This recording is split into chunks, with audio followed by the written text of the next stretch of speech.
নমস্কার বন্ধুরা, good morning. আমি তনুশ্রী চলে এসেছি নতুন একটা মিনি ব্লগ নিয়ে। প্রথমে আমি ঘুম থেকে উঠে ফ্রেশ হয়ে নিলাম। সকালে ব্রেকফাস্ট করে নিয়ে চলে গেছিলাম স্নান করতে। তো আমি স্নান করে চলে এসেছি।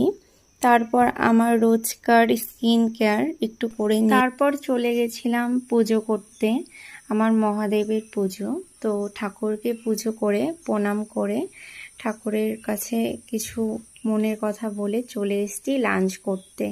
তো এখন বাজে 12টা। তো আমি আজকে খেলাম, দেখো মেনুতে রয়েছে ডাল, চিকেন, ভাত। তারপরে আমি চলে গেছিলাম জেঠিমার বাড়ি যাওয়ার উদ্দেশ্যে। তো আমি রাস্তা দিয়ে হেঁটে হেঁটে যাচ্ছি, সেটাই তোমাদের সঙ্গে শেয়ার করলাম। তো বাড়ি আসতে অনেক রাত হয়ে গেছিলো, তারপরে কোনো ভিডিও ক্লিপ নিতে পারিনি। রাতে আমার স্কিন কেয়ারটা করে নিচ্ছি। বন্ধুরা, আপনাদের যদি আমার ভিডিও ভালো লাগে অবশ্যই লাইক, কমেন্ট, শেয়ার করতে একদম ভুলবেন না। এইভাবে আমাদের পাশে থাকবেন আর আপনারাও ভালো থাকবেন। আর আমিও আবার একটা নতুন ব্লগ নিয়ে তোমাদের সঙ্গে শেয়ার করব। আজকের মতন এইটুকুনি, বাই, গুড নাইট।